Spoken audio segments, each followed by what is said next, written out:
what's up dyan sa inyo mga ka-chongs? Magandang araw po sa inyo lahat.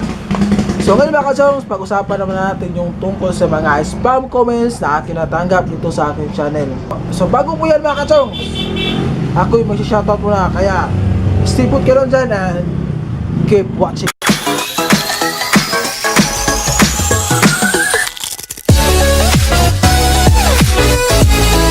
So ito mga ka-chongs, ang shoutout ko. Shoutout pala kay G-Vlogs. Wow, pizza, yehey, pizza, love, pizza. Nandito po na ako, tol. Shout out sa inyo. Shout out sa iyo dyan, tol. So, ito naman kang love and lots and giggles. Salamat sa tips sa akin naman. Na-remove ko na din, pero mobile lang gamit ko. Nag-iwan na din po ako ng ngiti sa inyo, labi. Salamat, pa-shout out din po sa akin, boss.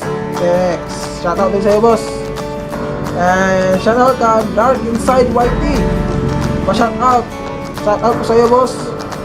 Then, ito naman kang An Video Vlogs. Pa-shout out ulit ako, kuya. Shout out ulit sa iyo, ma'am. Ito naman kang RY Epic. Boss, pa-shout out for next video. Taga-subaybay mo po ako. Maraming shout out sa iyo, boss. Ayun, shout out din sa iyo. Shout out kang Lockpot Zero, boy. Nice video, Pops. Salamat, malaking tulong sa inyong nanonood. Pa-shout out sa next video po at sana bisita mo rin ako. Congrats po. Ayan, boss, bisita ka, boss. Ay, shout out din sa'yo. And shout out din ka Rollins Smooth Rosie Rider. Congrats pa, nakawag kita na rin. Ako na lang hindi pa. Hihihihihi. Shout out sa akin pa sa next video mo. So shout out din sa'yo dyan, boss.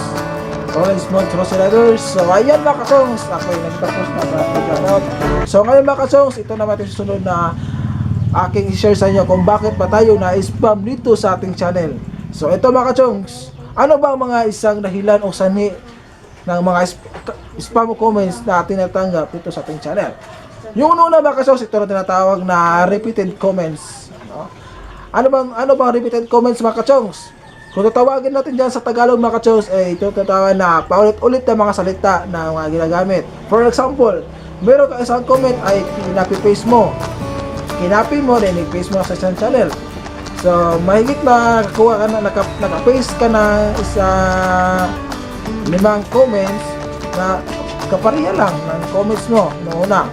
So, yan mga ka-chongs, matatawag niya na repeated comments. O, pag ginawa mo yan mga ka-chongs, napupunta yan sa basurahan. So, dapat natin yung iwasan mga ka-chongs dahil kapag na-detect yan ni YouTube algorithm, malalagyan kanya ng red flag.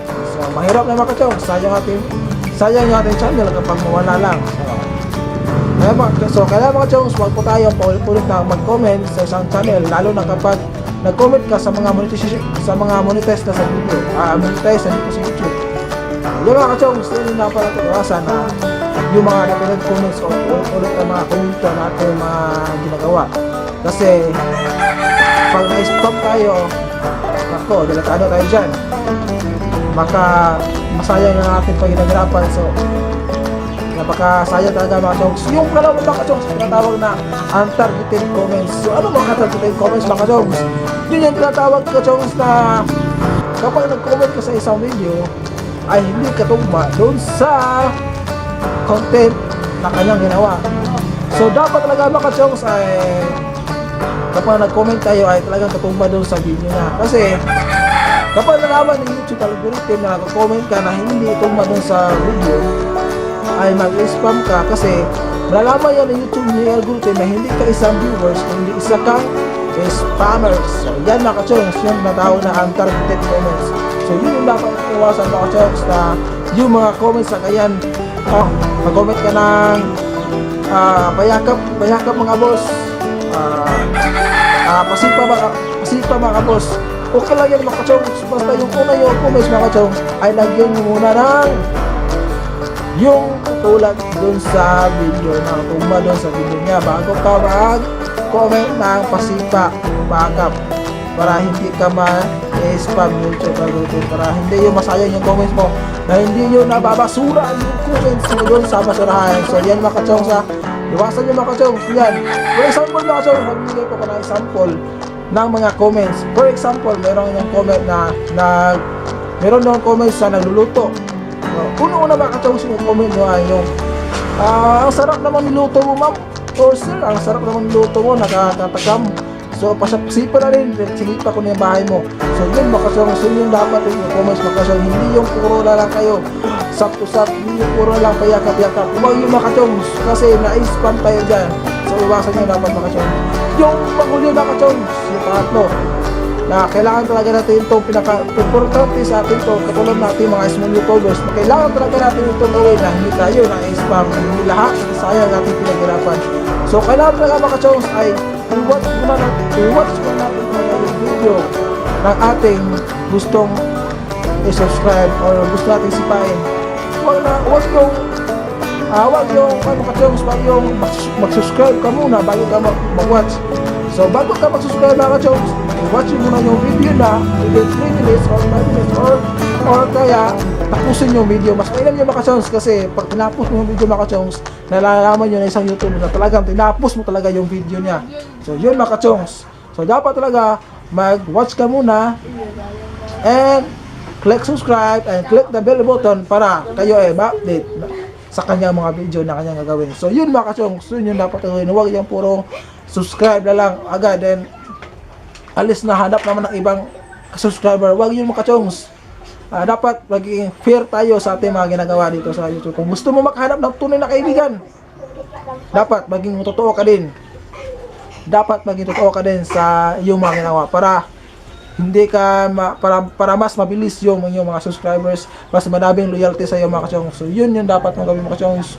Huwag kang alis kapag nag-subscribe ka na. Dapat maging loyal po tayo sa ating mga subscriber dahil sila yung nagtutulungan para yung subscribers mo ay umabot sa 1K subscribers. So yun mga ka-chongs.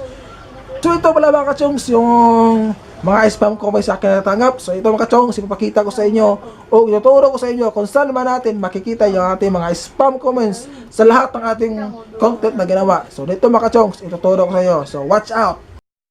So ito pala mga ka-chongs, ipapakita ko sa inyo kung saan naman natin makikita yung ating mga spam comments natin nakukuha sa lahat ng mga videos natin ng ating ginawa. So dito mga chongs, pupunta tayo dito sa my channel, then customize channel, sa my channel. Dito din mga chongs sa video manager. Yeah, video manager. Click natin. Ay, pantin ako. Wait natin mga chongs, medyo nag-loading. May na kasing connection. Hindi, pantin ako na eh. Suot yung pantin mo. So, dito sa comments, i-click natin ito mga chongs dito.